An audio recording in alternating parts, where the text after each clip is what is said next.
ఒక్కసారి కుండనెవరో ఇలా అడిగారంట, నువ్వెప్పుడు ప్రశాంతంగా అదే చల్లగా ఎలా ఉంటావు, అది ఎలా సాధ్యం నీకు? హాయ్ అండి, అందరికీ నమస్తే. నేను మీ పూర్ణిమగనని పిజిటేక్స్ ఛానల్ నుంచి మాట్లాడుతున్నాను. నేను బాగున్నానండి. మీరందరూ చాలా చాలా బాగుండాలని కోరుకుంటూ ఇవాళ ఒక మంచి టాపిక్. నాకు ఆర్డీ నుంచి అమౌంట్ మెచ్యూర్ అయి వచ్చింది. నేను ఎంత కట్టాను, ఎంత మెచ్యూర్ అయింది, ఎంత వచ్చింది, ఆ డీటెయిల్ అంతా మీకు క్లియర్గా షేర్ చేస్తా అన్నట్టు. నేను అరౌండ్ 15 ఇయర్స్గా ఆర్డీ కడుతూ ఉన్నా. కాకపోతే ప్రతి సంవత్సరము అంటే ప్రతి 5 ఇయర్స్ వన్స్ నేను ఎప్పుడు ఆర్డీ మెచ్యూర్ అయినాక ఎలా తీసుకోవాలో మర్చిపోతా అంటాను. సో నాలాంటి సమస్య మీరు కూడా ఫేస్ చేస్తుంటే దాన్ని ఎలా తీసుకున్నాను, ఎలా వచ్చింది, ఇంకా నేను ఎంత కడితే ఎంత అమౌంట్ వచ్చింది, క్లియర్గా వీడియో అయితే షేర్ చేసేసిన. వీడియోలోకి వెళ్ళే ముందు ఒక చిన్న మాట, నచ్చితే ఒక లైక్ ఇవ్వండి, అలాగే కొత్తగా చూస్తే సబ్స్క్రైబ్ చేసుకొని ఫాలో అవ్వండి. సో నాకు ఒక అలవాటు, ఏదైనా కూడా చిన్న అమౌంట్ అయినా స్ప్లిట్ చేసి 4 పార్ట్లు చేసి పెట్టడం, అదొక హ్యాబిట్ నాకు చిన్నప్పటి నుంచి ఉంది.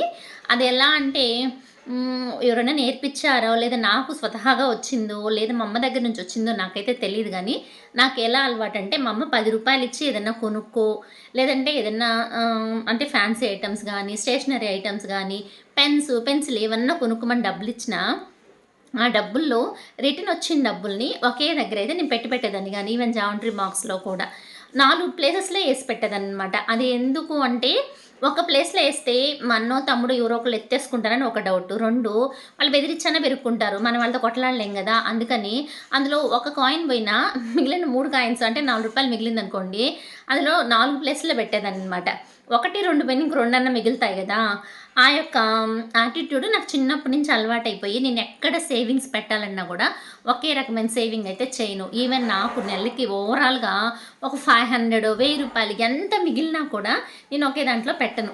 సో అలా స్టార్ట్ చేసిందే ఈ ఆర్డీ అనేటువంటి ఇదనమాట. ఈ ఆర్డీ యాక్చువల్గా నేను బ్యాంకుల్లో వేస్తున్నాను స్టార్టింగ్ 1 ఇయర్ అని. 1 ఇయర్కి పెద్ద ఇంట్రెస్ట్ అయితే నాకేం అనిపించలేదు. దట్టు నేను కట్టినట్టుగా అనిపించేది లేదనమాట.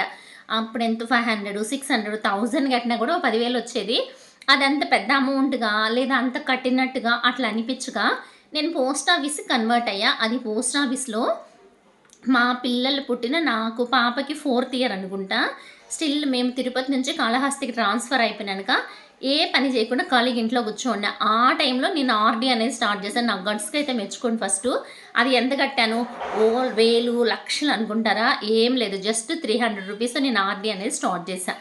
పాపకి ఎస్ఎస్ఏ ఓపెన్ చేసి మా బ్రదర్ వచ్చి నాకు అమౌంట్ ఇచ్చాడనమాట. అరౌండ్ 2500 ఏమో ఇచ్చాడు. పాప బర్త్డే అనేసి ఆ అమ్మాయికి ఏదన్నా కొని అని ఇస్తే తీసుకెళ్ళి పాపకి ఎస్ఎస్సి అకౌంట్ ఒకటి ఓపెన్ చేశాను.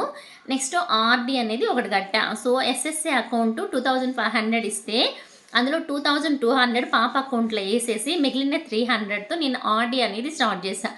అదేం 300 ఎందుకు స్టార్ట్ చేశారు, 500 తీసుకోవచ్చు కదా అనేసి అంటే, ఒక నెల ఎవరైనా గిఫ్ట్ చేస్తారు, ప్రతి నెల ఎవరు గిఫ్ట్ చేయరు. మనం సేవ్ చేయటము, ఏదో మనకు వచ్చేటువంటి ఇన్కంలో దాచిపెట్టుకోవడము. నేను అప్పుడైతే జాబ్ చేయాల, ఖాళీగా ఉన్నా. సైకాలజీ కంప్లీట్ అయింది. సైకాలజీ ఎగ్జామ్ 2nd ఇయర్ అనుకుంటే మేము కాళహస్తికి వచ్చినప్పుడు. ఇంకా చదువుకోవడానికి ఖర్చులకి మా వారే ఇవ్వాలా, పిల్లల ఖర్చులు, నాకు స్కూటీ ఉండింది, నా పెట్రోల్ ఖర్చులు, ఇంకా మన పర్సనల్ మెయింటెనెన్స్, ఇవే కాకుండా నేను సేవింగ్స్ వేస్తాను 500 వేస్తానంటే అది ఎక్కువ అని నేను ఫీల్ అయ్యాను అనమాట. దట్టు నేను ఆల్రెడీ చాలా వాటిలో సేవింగ్స్ పెట్టుకున్నాను. అది కాకుండా ఇది అడిషనల్ నా గట్స్కి మెచ్చుకోవాలని అయితే అంటూ ఉంటారు.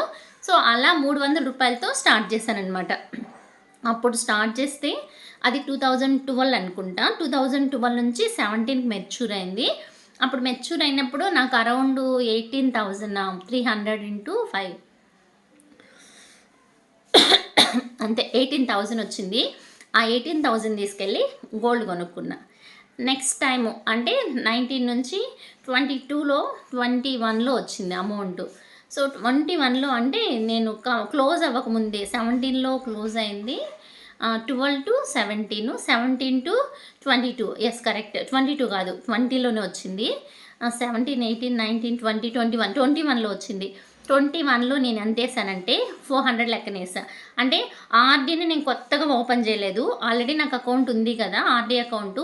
అది మెచ్యూర్ అయిపోయినాక అట్ ద సేమ్ టైం నేను ఎప్పుడైతే అమౌంట్ తీసుకుంటానో ఆ రోజే నేను రిటర్న్ కట్టేస్తాను. అంటే 400 రిటర్న్ కట్టేసి ఆ ఇంట్రెస్ట్లో నుంచి ఆ రోజు నుంచి స్టార్ట్ చేస్తాను. ఇంకొక రోజు కూడా గ్యాప్ రాదు. ఆ రోజు నుంచే స్టార్ట్ చేసి 21లో వచ్చి మేము హౌస్ కన్స్ట్రక్ట్ చేస్తున్నామని చెప్పాను. సో, ఆ హౌస్ కన్స్ట్రక్షన్‌కి వుడ్ వర్క్ అయితే నా యొక్క సెకండ్ మెచ్యూరిటీ అమౌంట్ అయితే వచ్చేసిందనమాట. ఇంకా థర్డ్ మెచ్యూరిటీ ఇప్పుడొచ్చింది. ఇప్పుడు ఎంత కట్టాను, ఏమి అనేది ఇన్నారంటే నిజంగా తిట్టొద్దు. నేను ఒక రూల్ అండ్ రెగ్యులేషన్స్ పెట్టుకుంటా. మనం గ్రోన్ అప్ అయ్యే కొంది కొంచెం కొంచెం పెట్టుకుంటా అంటే పెంచుకుంటా పోదాము. మనం ఎప్పుడైతే గ్రోన్ అప్ అవుతామో ఒక్కొక్క మెట్టు ఎక్కుతా పోదాము. ఒకేసారి ఎగిరి పైకి కూర్చునేసి ఆడ కుదరక మళ్ళా బొక్కబోళ పడ్డం ఎలా అనేసి నేను 300తో స్టార్ట్ చేశానన్నాను కదా! నెక్స్ట్ 400 చేశాను కదా! మళ్ళీ 500 చేశా. సో, 500తో నాకు ఎంత అమౌంట్ మెచ్యూర్ అయింది అంటే, నేను కట్టిందొచ్చి 30,000. ఇంకొక విషయం ఏందంటే, నాకసలు మెచ్యూర్ అవుతుందన్న విషయం లేదు, తెలీదు. నేను అమౌంట్ ఎత్తిపోయి ఆర్‌డీ కట్టాలని ఎత్తిపోయి ఈ మంత్ కూడా తీసుకెళ్ళి డబ్బులు కట్టేసా. కట్టేసినాక ఎంట్రీ కూడా ఏసేశారు పోస్ట్ మ్యాన్. సో, ఏసేసినాక తను చెప్పారనమాట, మీకు అమౌంట్ మెచ్యూర్ అయిపోయింది, మళ్ళా ఎందుకు కట్టారు, కంటిన్యూ చేసుకుంటున్నారా అనేసి. నేను ఒక సెకండ్ తేరుకున్నాననమాట. అదేంటి అమౌంట్ మెచ్యూర్ అయిపోయింది, అసలు నేను చూసుకోలేదే, మనకి ఆలోచనే రాలేదే, అమౌంట్ ఏం చేయాలా అంటే, యాక్చువల్‌గా రీసెంట్‌గా మాకు లోన్ ఒకటొస్తేను నేను మా పాప కోసమని కొంచెం సాహసం చేసి కొంత గోల్డ్ కొనేసి బ్యాంక్‌లో పెట్టినాను. దాన్ని ఇడిపిచ్చేసాను. ఇడిపించేసి కొంచెం ఎక్కువ అమౌంట్ పెట్టినాను. దాన్ని కొంచెం డిక్రీజ్ చేసి దాన్ని తీసుకెళ్ళి వేరే దగ్గర పెట్టేసాననమాట. పెట్టేసి ఒక రొటేషన్‌కి వేరే దగ్గర క్యాష్ కూడా పెట్టేసా. సో, ఆ తర్వాత అవాక్కైన విషయం ఏందంటే, ఇదేదో ముందే తెలిసునుంటే, ఇట్లొస్తుందని తెలిసుంటే కొంచెం ప్లాన్ చేంజ్ చేసుకుంటాను కదా అనేసినని మా వారికి చెప్పాననమాట. మా వారు 4 తిట్లు తిట్టి అంటే 2 అక్షింతలు కూడా ఏశారు. "నువ్వేది చూసుకోబాక, ఏం పట్టించుకోవద్దు, ఏదో కడతానే ఉంటావు" అట్లా ఇట్లా అనేసి 4 తిట్లు తిట్టి, "సరే నీ ఇష్టం ఏమన్నా చేసుకో" అనేసారు. ఈసారి మనము హౌస్ కన్స్ట్రక్షన్ వర్క్ లేదు. సో, ఆల్రెడీ గోల్డ్ రిలేటెడ్ అయిపోయింది పని. కొనేసాననమాట వరలక్ష్మి వ్రతానికి. Excuse me. మరి ఇంక మన డబ్బుల్ని ఏం చేద్దాము అనే ఆలోచన వచ్చినాక నేనైతే అమౌంట్ తీసుకొచ్చుకున్నాను. దాన్ని ఏం చేస్తాననేది లాస్ట్‌లో చెప్తాను. అందుకని ఎండ్ అయ్యేంతవరకు స్కిప్ చేయొద్దు. ఇంకా నాకు ఎంతొచ్చింది, నేను కట్టింది 30,000. రూ. 500తో సేవింగ్ చేసి ఓన్లీ 500 నెలకి 500. 500 సేవ్ చేయడానికి ఆల్మోస్ట్ మనం రోజు మొత్తానికి ఓ రూ. 50 పక్కనేసుకోవాలి. 50, 52, 53 ఓన్లీ ఆర్‌డీ కోసం అయితే అలా వేసుకోవాలి. ఆర్‌డీ ఒకటి కడతాను, పీపీఎఫ్ ఒకటి కడతా, పాప కోసం ఎస్ఎస్ఏ కడతాను. నా 2 ఇన్సూరెన్స్ పీఎల్ఐ అనేది 2 అయితే 2 లక్షలకి వేసుకోండి అనమాట. ఇవన్నీ నేను పోస్ట్ ఆఫీస్‌లో చేసుకునేటువంటి సేవింగ్స్. వాళ్ళు అడిగారు, "ఇన్ని బర్డెన్ ఉంది కదమ్మా, ఆర్‌డీ మానేయొచ్చు కదా" అంటే, అయ్యయ్యో! అదెట్లా చెప్తారండి, ఆర్‌డీ మానకూడదు. ఎందుకంటే నాకు ఇక్కడ బాగా కలిసొచ్చింది. ఎందుకంటే తెలియకుండా అమౌంట్ అసల భయంతో కడతాము, లేదంటే బాధ్యతతో కడతాము, చేతికి డబ్బులొస్తుందని కడతాము, లేదు నేను ఖచ్చితంగా కట్టాలి, వడ్డీ రూపాయి పోద్దనే ఆలోచనతో కడతాను తెలీదు గానీ, పోస్ట్ ఆఫీస్‌లో ఆర్‌డీ కట్టాలంటే మాత్రం టెన్షన్‌గా నెల తీసుకెళ్ళి ఆడ కట్టేస్తాననమాట. బికాస్ ఆఫ్ ఆర్‌డీ వల్లనే మిగిలినాటివి కూడా నేను రెగ్యులర్‌గా కడతానని చెప్పొచ్చు. అది మనకి మిగులుతుందా, తగులుతుందా, లేదంటే కష్టమా, నష్టమా అనేది సమస్య కాదు. దాంట్లో కట్టాలని ఒక గోల్ నేను ఫిక్స్ అయిపోయాననమాట. అదెలా అంటే నెల ఆఖరికి వచ్చే లోపల పోస్ట్ ఆఫీస్‌కి కాళ్ళు వెళ్ళిపోతాయన్నమాట. ఎక్కడున్న డబ్బులు బయటొస్తుంది, పోస్ట్ ఆఫీస్‌లో తీసుకెళ్ళి పారేసి, హమ్మయ్య! మన బరువు తగ్గిపోయింది, ఈ నెల ఈ లెక్క తగ్గిపోయింది అనేసి వచ్చేస్తా ఉంటాము.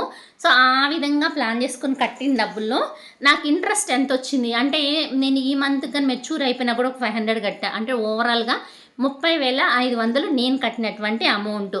ఇంత కడితే నాకు ఇంట్రెస్ట్ ఎంతొచ్చింది అంటే రూ. 6,159. అంటే 36,500 672 రూపాయలు. 36,657 టోటల్‌గా వచ్చింది. దాంట్లో నేను 30,500 నేను కడితే 6,157 రూపాయలు అక్కడ వచ్చినటువంటి ఇంట్రెస్ట్ అనమాట. అంటే 5 సంవత్సరాలకి నేను నెల 5,500 తీసుకెళ్ళి కడితే నాకు వచ్చినటువంటి ఇంట్రెస్టు 6,500.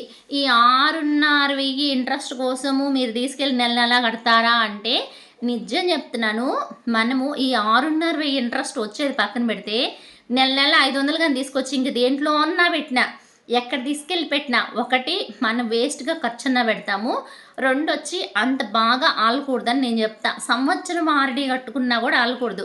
దీంట్లో ఇప్పుడు రన్ అవుతున్నటువంటి ఇంట్రెస్ట్ ఎంతంటే 7.47% అంట. కాకపోతే ఎవ్రీ 3 మంత్స్ వన్స్ ఫ్లక్చువేట్ అయ్యి మారుతూ ఉంటుంది. సో, వాళ్ళు చెప్పిన ప్రకారము నా ఎస్టిమేషన్ ప్రకారం 6.7% నాకైతే ఓవరాల్‌గా 5 ఇయర్స్‌లో ఓవరాల్‌గా వచ్చినటువంటి ఇంట్రెస్టు ఇంకా నాకు అమౌంట్ మెచ్యూర్ అయ్యి వచ్చి 36,657 రూపాయలు. దీన్ని ఎలా తీసుకోవాలి నేను అడిగాను, వాళ్ళని క్వశ్చన్ మార్క్తో అడిగాను అనమాట. నువ్వు ఆల్రెడీ 2-3 సార్లు తీసుకున్నావు, ఇప్పుడు మళ్ళీ ఎందుకు అడుగుతున్నావు అంటే, నేను అడిగింది ఏంటంటే నాకు డబ్బులు మెచ్యూర్ అయిపోయింది అన్నారు, నేను ఎలా తీసుకోవాలా. నేను అడిగినటువంటి మొట్టమొదటి క్వశ్చన్ అదే. ఆశ్చర్యంగా చూశారు, ఇన్ని అకౌంట్స్ మెయింటైన్ చేస్తున్నారు, మీరేం ప్రొఫెషనల్ అంటున్నారు, మీరేం ఇట్లా అడుగుతాం. ఎవరైతే ఏమి మనమేమో రోజు పోయి ఫైనాన్స్ లెక్కలు చూస్తామా, లేదంటే రోజు పోయి పోస్ట్ ఆఫీస్కి బ్యాంకులు తిరుగుతూ ఉంటాం, లేదు కదా. నాకు ప్రాసెస్ తెలియదు, నేను ఏం చేయమంటారు చెప్పండి అంటే ఎట్లా చేయాలి ప్రాసెస్ అని అయితే అడిగాను. వాళ్ళు అప్పుడు నవ్వేసి అప్లికేషన్ ఒకటి ఇచ్చి, ఇంకొకటి అన్నా నేను క్లోజ్ చేసిన రోజే ఓపెన్ చేస్తా, అది లాస్ట్ శుక్రవారం డబ్బులు వస్తుందంటే ఎవరన్నా వద్దంటావా చెప్పండి. అది శుక్రవారం లక్ష్మీదేవి నడిచి వస్తానంటే నేను అస్సలు వద్దు అన్ను. నేను నా డబ్బులు తీసేసుకొని నేను మళ్ళీ రీస్టార్ట్ చేస్తా, అంటే ఆర్డీ అనేది స్టార్ట్ చేస్తా. కాకపోతే ఈసారి ఎంత స్టార్ట్ చేస్తానో తెలుసా, వీళ్ళైతే గెస్ట్ చేసి చెప్పండి అబ్బా. సో ఈసారి స్టార్ట్ చేసింది వచ్చి 600, అంటే ఎవ్రీ క్లోజింగ్కి నేను 100 పెంచుకుంటానే పోతానన్నమాట. మనం ఉన్నంత వరకు వేసుకుంటూ పోదాం. ఇట్లాంటివి మన ఖర్చులకు వస్తాయి అబ్బా, నిజం చెప్తున్నాను. ఈ డబ్బులు తీసుకొచ్చి నేను కబోర్డ్ వర్క్ చేయించుకుంటానంటే మా వారు నువ్వు ఏది కావాల్స్తే అది కొనుక్కో, గోల్డ్లో గీళ్ళో ఏదో ఒకటి, దాన్ని తీసుకొచ్చి నీకు ఇచ్చేసాను పాట పాడుతూ ఉంటావు, వద్దు అని అయితే ఈసారి చెప్పేశారు. సో ఆ అమౌంట్ని నేను కొంచెం వేరే వర్క్ ఉంది, ఆ వర్క్ చూసుకొని ఎలా చేస్తాను ఏం చేస్తాను అనేది క్లియర్గా చూపిస్తాను. ఇది నిలువనంటాం. సో నేను ఎలా తీసుకున్నాను డబ్బులు అని చెప్పాలి కదా. ఇది కొత్తగా ఓపెన్ చేసినటువంటి ఆర్డీ అకౌంట్ అనమాట. ఇది కొత్త బుక్ 600 ఓపెన్ చేశానన్నాను కదా.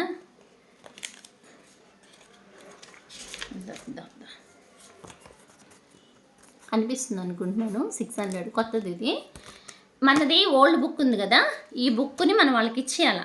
మనము అమౌంట్ తీసుకోవాలంటే ఈ బుక్ వాళ్ళకి ఇవ్వడంతో పాటుగా ఓచర్స్ ఇస్తారు, ఒక 2 ఓచర్స్. వాటితో పాటుగా మనకి సేవింగ్ బ్యాంక్ పాస్బుక్ అకౌంట్ ఉండాలా. ఈ సేవింగ్ బ్యాంక్ పాస్బుక్ అకౌంట్ కూడా యాక్టివ్గా ఉండాలి. దీంట్లో 500 డబ్బులు వేసి పెట్టుండాలి మినిమము. ఇప్పుడు ఆన్లైన్ చేసుకుంటున్నారు, సో మనం ఎంత డబ్బులు వేసినా మనకి మెసేజ్ వస్తుందన్నమాట. దీంట్లో కూడా 4% ఇంట్రెస్ట్ అయితే వస్తుందండో ఎత్తి పెట్టుకున్నా అంటే. ఇన్ కేస్ మన దగ్గర ఎక్కువ డబ్బులు ఉంది, ఎస్ఐపి అంటే ఆర్డీలో కట్ చేసుకోవాలి, నెల నెల మనం బాగుంటే సేవింగ్ అకౌంట్లో వేసి ఆటో డెబిట్ పెట్టేసుకొని కూడా పోతా ఉన్నారు. సో మనకి ఈ బుక్ అంటే క్లోజ్ అయిపోయినటువంటి ఆర్డీ బుక్, కొత్త ఎస్బీ బుక్ ఉంటే తప్ప డబ్బులు తీసుకోలేం, ఇంకేం చేయలేం. ఖచ్చితంగా లేకపోయినా కూడా అకౌంట్ ఓపెన్ చేస్తారు. సో నేను 3 అంటే దాదాపు ఫస్ట్ 5 ఏళ్ళు అప్పుడు వచ్చింది కదా, అంటే 2017 ఏమో ఓపెన్ చేసా. దీన్ని కొంచెం మోటివేట్ చేసి కొత్త బుక్ తీసుకున్నా, కొంచెం బుక్కులు నలిగితే నాకు నచ్చవు. సో అలా తీసుకున్న బుక్కు ఇదనమాట. దీన్ని ఏం చేస్తానంటే మేము హౌస్ షిఫ్ట్ అయ్యాము, హాస్పిటల్లో ఉండింది కదా, రూమ్ షిఫ్ట్ చేసేసాను హాస్పిటల్ నుంచి. ఆ షిఫ్ట్ అయ్యే క్రమంలో తీసుకొచ్చి దీన్ని దాచిపెట్టేసాను జాగ్రత్తగా, చాలా పెద్ద కవర్లో పెట్టి దాన్ని జిప్ కవర్లు వేసి బాక్స్లో పెట్టి దాచిపెట్టేసాను. ఇంకా నాకు మెచ్యూర్ అయిందని తెలిసింది, నేను డబ్బులు కట్టినాక దాదాపు థర్స్డేనో తెలిసింది. సరే మనం వెళ్ళేటప్పుడు ఎత్తుకోవచ్చు కదా, అన్ని బుక్లు ఒకే దగ్గర కదా ఉంటాయి అనుకుంటే ఆడ బుక్ లేదు. మార్నింగు వంట చేసి పంపించేసినాక 8:30 ఏమో అప్పటి నుంచి ఎతికి మధ్యాహ్నం 12 గంటల బుక్ దొరికింది. అంత దాకా ఎతుకుతానే ఉన్నా. ఆల్రెడీ నాకు తెలిసిన వాళ్ళు ఉంటే పోస్ట్ ఆఫీస్లో నా ఫ్రెండ్ ఒక అమ్మాయికి ఫోన్ చేసి ఈ విధంగా బుక్ కనిపించలేదు అంటే, అక్క బుక్ దారబోసావా, బుక్ పోతే వాళ్ళు 110 రూపాయలు పెనాల్టీ వేస్తారు, 100 రూపాయలు కొత్త బుక్ ఇష్యూ చేయడానికి వేస్తారు, మళ్ళీ నీది యాక్టివ్లో ఉందో ఇన్యాక్టివ్లో ఉంది, నీకు డబ్బులు ఇస్తారా లేదు. శుక్రవారం లక్ష్మీదేవిని మన ఇంటికి తెచ్చుకోకుండా మనం పోయి అకౌంట్ ఓపెన్ చేయడం అవసరమా. మనసు అయితే రకరకాలు పోయింది. ఆయన ఎతికినా దొరికింది. లాస్ట్ ఎంత 12:30 1 అయిపోయింది. నేను రెడీ అయ్యి పాప భోజనం పెట్టేసి వెళ్ళే లోపల 1 అయిపోయింది. తీరా 6 పోస్ట్ ఆఫీస్ క్లోజ్. సరే ఇంటికన్నా వచ్చేద్దామంటే మళ్ళీ ఇంత దూరం కొట్టించుకొని వచ్చి ఆడిపోయేది. అటు శుక్రవారం కదా, శుక్రవారం డబ్బులు రాకుండా పోతుందేమో అని ఆడవాళ్ళు భోజనం చేస్తున్న వాళ్ళని డిస్టర్బ్ చేసి డబ్బులు ఇస్తారా లేదని వాళ్ళని అయితే అడిగి సరే వెయిట్ చేసి నేను ఆ రోజు రీల్స్ కూడా పెట్టాను, పోస్ట్ ఆఫీస్లో వెయిటింగ్ అనేసి. ఆ రీజన్తోనే వెయిట్ చేశాను అనమాట.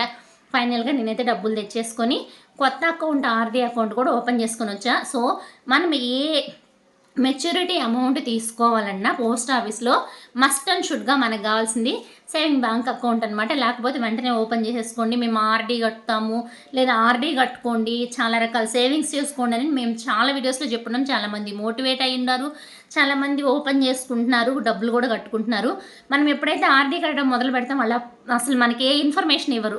మీరు కొత్త అకౌంట్, సేవింగ్ అకౌంట్ ఓపెన్ చేస్తేనే మీకు డబ్బులు రిటర్న్ పడుతుంది అదంతా ఏం చెప్పరు. సో వాళ్ళు చెప్పే టైంకి 1000 రూపాయలు 2000 కూడా చెప్పచ్చు అనమాట. ఇప్పుడు మనకి ఈజీగా అయిపోద్ది. ఒక సేవింగ్ బ్యాంక్ అకౌంట్ కూడా ఓపెన్ చేసుకొని ఇన్ కేస్ మీకు వీలైతే ఆటో డెబిట్ పెట్టుకొని ఈ సేవింగ్ బ్యాంక్ అకౌంట్లో డబ్బులు వేసుకుంటారండి. 2 అకౌంట్లు మనకి మెయింటైన్ అవుతాయి, రెండిట్లో కూడా ఇంట్రెస్ట్ యాడ్ అవుతుంది. సో నా యొక్క లిటిల్ సజెషన్ అంటాను, అంటే పర్సనల్ ఎక్స్పీరియన్స్. సో అందుకోసమని నాకు కూడా డబ్బులు వచ్చాయి, నేను కూడా హ్యాపీ ఫీల్ అవుతున్నాను. ఈసారి నాకు నచ్చినట్టుగా వచ్చి పెట్టేసుకోవచ్చు అనమాట. ఓ లక్షలు వచ్చాయని బిల్డప్ పోడుతున్నావా అనేది అనద్దు. నేను దాచిపెట్టుకున్న రూపాయి అది 1000 అంటే కొంచెం పెరిగింది కదా.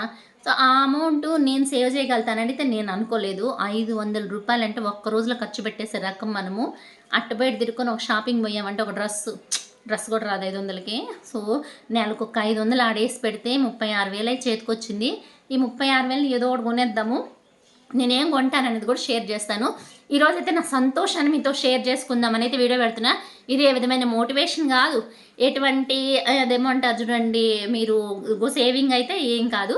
నేను దాచిపెట్టుకున్న అదే మా పొలంలో కూడా మొలకలు వచ్చాయని ఆనందాన్ని మీతో షేర్ చేస్తున్నాను. నా ఫ్రెండ్స్ అయితే తిడుతున్నారనమాట, నువ్వు ఆ గోల్డ్ షాపు ఆ వీడియోస్ చూపించి నువ్వు దిష్టి పడిపోయేసి నీకు హెల్త్ బాగుండట్లేదు, ఇంట్లో సమస్యలు ఉన్నాయి అనేసి నేను తిట్టారు. ఎవరికి లేవండి సమస్యలు, నేను వీడియో తీస్తున్నాను కాబట్టి నాకు సమస్యలు వచ్చాయని అనుకోవడం రాంగ్ అంటాను నేను. ఎందుకంటే నేను వీడియో తీసినా బాగాలేకుండా వస్తుంది, వీడియో తీయకపోయినా బాగాలేకుండా వస్తుంది. సో ఏదో ఒకటి మన వెల్ విషెస్ అంటే మన మంచి కోరే వాళ్ళు మంచిగా చూసి మంచిగా రిసీవ్ తీసుకుంటే చాలా చాలా హ్యాపీ. సో నేను ఇచ్చినటువంటి ఇన్ఫర్మేషన్ మీకు చాలా చాలా యూజ్ అవ్వాలని మనస్ఫూర్తిగా కోరుకుంటూ ఓకే బై, సీ యూ, నమస్తే.